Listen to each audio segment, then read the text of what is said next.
Whenever I see a tin of beer, it sends me in a rage. You might think that this is somewhat odd, or perhaps that I'm deranged. There's a reason for this phobia. It's a sad and woeful tale. How I once were involved in a ruckus with a tin of Tetley's pale.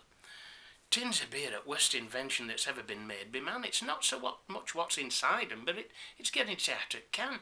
Them ring pulls generally won't pull off without leaving off stuck to tin, and them party cans, as I'm now going to tell, you've the devil's own job to get in. One night I were watching telly, with my feet up sprawled out on settee, when all of a sudden a knock come to the door. I thought, who the hell can this be? I suppose I'd better go see who it is, I said, rising up out of my seat. But I surely can't think who'd be calling on us in this weather we're having to eat. Well, if it wasn't old Jim Hucklebutt's face peering in as I went and pulled up the back door. Hello, he said, Sam, lad, I thought I'd call round. It must be 6 months or more. Come in, lad, where's to been? I haven't seen thee for a while. They'll stop and have a sup, I suppose. At this Jim winked and smiled. I've get one of them party tins, it should be rather nice. Now then, Gulla, good sit thee down, but be ready in a trice. Now then, where's Topner, I thought. I'm sure I put it there. It ought to be at knife box or somewhere pretty near. I scrambled round, it clinked and clanked, it knives and forks and spoons. I were making that much din at wife shouts, ah, now what to doing? I'm trying to find sodding tin Topner, but it's nowhere to be seen. Don't be daft, she shouted back. Men never use their een. It's where it allus is, hung up at rank bit sink, and hurry up about it, lad. Jim's gasping for a drink. Well, I picked up Topner boldly and I strode and I put it to tin. I huffed and I puffed and I cursed and I swore, but the end it just wouldn't go in. I swore at the sod and I gave it a bang till it sparks while I made 'em to fly. Then tin Topner broke in a couple of bits and one of 'em hit me eye. The hell are you doing in there, said the wife. After supping it all to this hen? Can't do such a simple job. I don't know, men. Well, it's easy for thee to talk, woman. Sat down there, are you behind? Another inch lower when that Topner broke, and I'm damned sure I'd have been blind.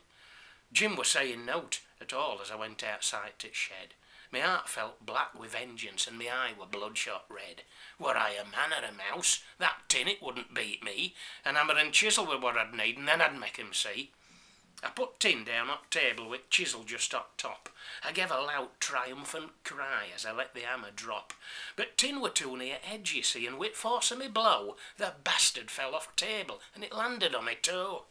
I started jumping up and down, I must have looked a seat, and then that blasted tin somehow it rolled under my feet.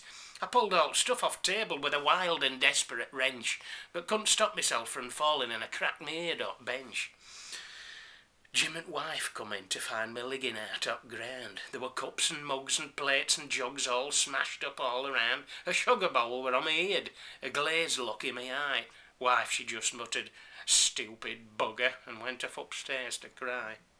I said, Sever Jim, grab on it tin and odd it down to the table. I'll use my hammer and chisel and I'll open it if I'm able. So he held it down and I took my aim. His face was set and glum, and the sod split out with laughing as I went and split my thumb.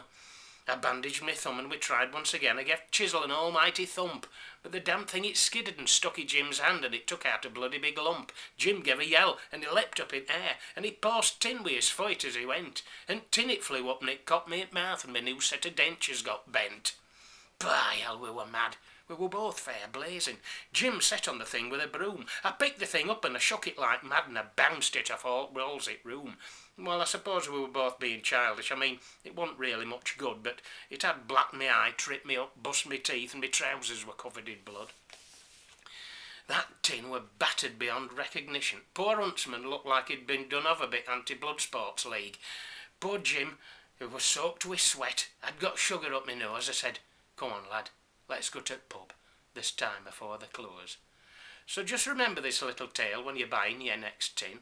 Or you might end up with your dentures bust and your crockery all smashed in. You might end up in hospital with time to regret and think. But like Jim and me, what you won't end up with is something to bleeding well drink.